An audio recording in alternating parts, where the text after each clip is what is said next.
તારાજીના દ્રશ્યો બનાસકાંઠા જિલ્લાના ભાભર પંથકના છે, જ્યાં મેઘમહેર બાદ હાલ તો વરસાદે વિરામ લીધો છે, પણ વરસાદના વિરામ બાદ પણ સતત 7 દિવસથી ભાભરના ઇન્દરવા ગામના લોકો અને ખેડૂતો મુશ્કેલીનો સામનો કરી રહ્યા છે.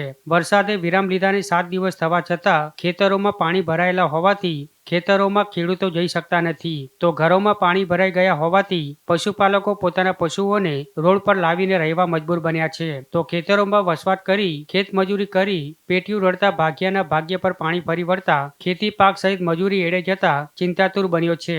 7 દિવસ બાદ પણ વરસાદી પાણી ખેતરોમાં ભરાયેલા હોવાથી પાક કોવાઈ રહ્યો છે. આમ ગ્રામજનો સહિત ખેડૂતો પર આપ ફાટ્યું જેવી સ્થિતિ છે, પણ હજી સુધી કોઈ નેતા કે સરકારી તંત્રએ ગામવાસીઓ કે ખેડૂતોની મુલાકાત લીધી નથી. ત્યારે ખેડૂતો પોતાની આપવીતી કહીને પોતાનો રોષ ઠાલવી રહ્યા છે અને નેતાઓ સુઈગામ વાવ થરાદના વિસ્તારોમાં ફરી રહ્યા છે, પણ ભાભર તાલુકાના ગ્રામ્ય વિસ્તારમાં કોઈ ડોકાતું નથી તેમ કહી રહ્યા છે. ત્યારે ખેડૂતો નુકસાનીનો સર્વે કરીને પાક નુકસાન કેસ ડોલ આપવામાં આવે તેવી માંગ કરી રહ્યા છે.